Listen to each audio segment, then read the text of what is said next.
ఉన్నప్పుడు కొన్ని సీన్లు చేయడానికి భయపడి అయ్యబాబు నేను ఈ సినిమా చేయనని చెప్పి వదులుకోవడానికి నువ్వు సిద్ధపడ్డావని అవన్నీ అప్పుడు ఇంటర్వ్యూస్లో చెప్పారు.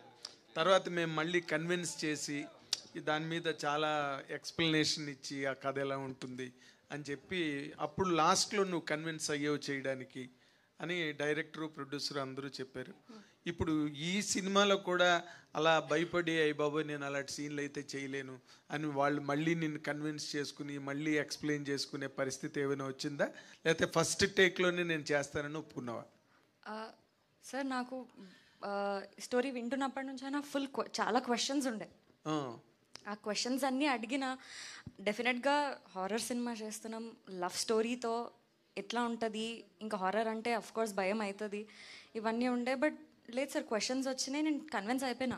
ఓకే, ఫస్ట్ టేక్లోనే? లేదు నేను మళ్ళీ టైం తీసుకున్నా బేబీ లాగే. సార్ నాకు ఎక్కాలి కదా సార్, నేను ఫస్ట్ ఇది ఈ సినిమా ఏంటది? ఒకసారి నరేషన్ విన్నాను, ఒకసారి స్క్రిప్ట్తో సహా మొత్తం అంటే కథలో హారర్కి భయపడ్డావా, నువ్వే హారరా? కథలో హారర్కి భయపడ్డాను సార్. అంతేనా? సిమ్రన్ గారు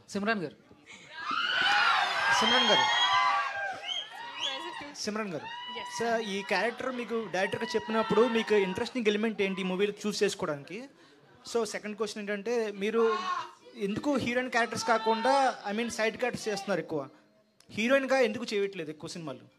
నేను యాక్చువల్లీ చేస్తున్నానండి. అంటే ఎక్కువ ఫేమ్ రావాలి. ఆల్వేస్ చెప్పాను, నేను ఒక యాక్టర్ని, నాకు ఏదైనా కథలో క్యారెక్టర్ అయి ఉండొచ్చు, లేకపోతే మెయిన్ లీడ్ అయి ఉండొచ్చు, నాకు కథ నచ్చితే నేను తప్పకుండా చేస్తాను. అండ్ అదే ఈ ఫిల్మ్లో కూడా అయ్యింది.